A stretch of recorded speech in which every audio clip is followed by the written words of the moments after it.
O diretor editorial da CNN Brasil, Daniel Hittner, entrevistou com exclusividade o porta-voz da embaixada de Israel no Brasil, Shaul Keren.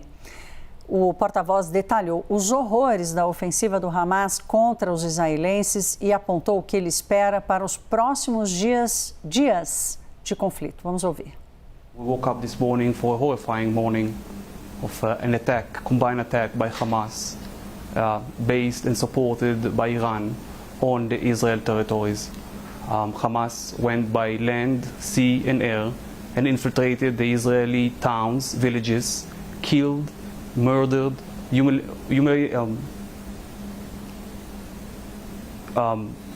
it's very hard to describe even what they did with the bodies there, and took some prisoners, took the captivities, women, men, soldiers, old people, children. Many people were killed in those attacks. Israelis who have nothing to do with the conflict, with Hamas. They didn't do anything wrong, they just got killed for being Israelis.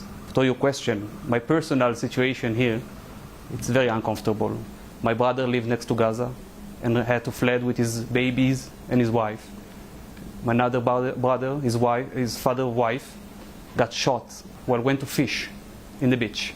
Got shot in the shoulder and we don't know where he is. The situation now in Israel is very complicated. For many years, we didn't experience such cruelty, such killing as we're experiencing from this morning. You were saying that even your music teacher in your childhood was shot. Was that right? Just before sitting down with you here, I just received the message he got shot and is dead. 50-year-old guy, no connection to anything, just killed for being Israeli.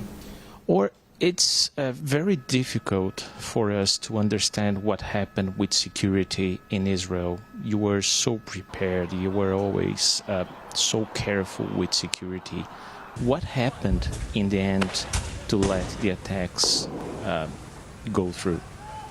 We never experienced such a big-scale attack synchronized by Hamas and the other terrorist organization.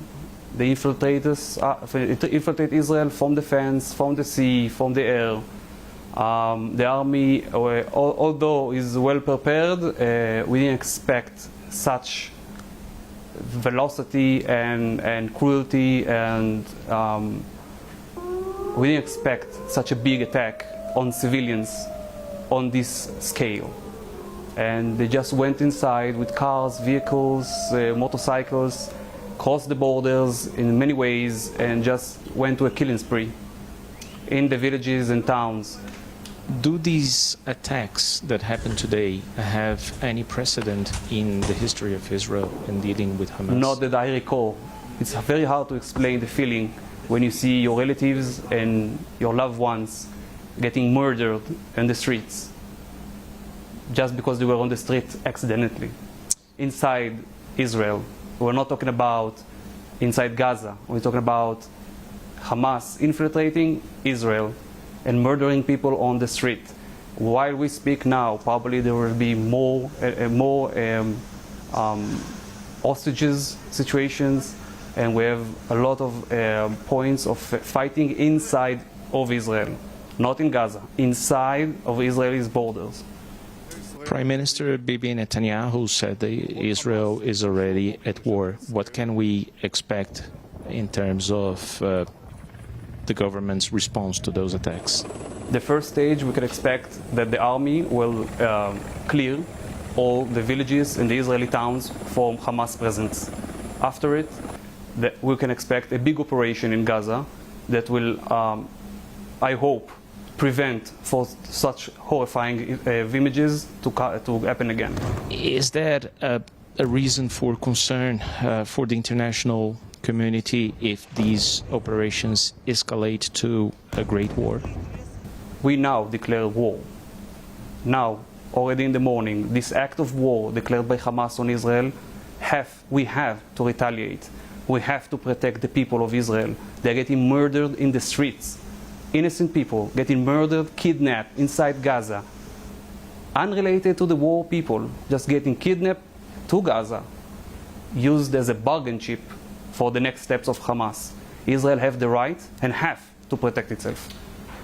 What are the most important concerns right now regarding that you have a frontier in the north as well that needs to be protected, and the threat of Hezbollah in the north as well?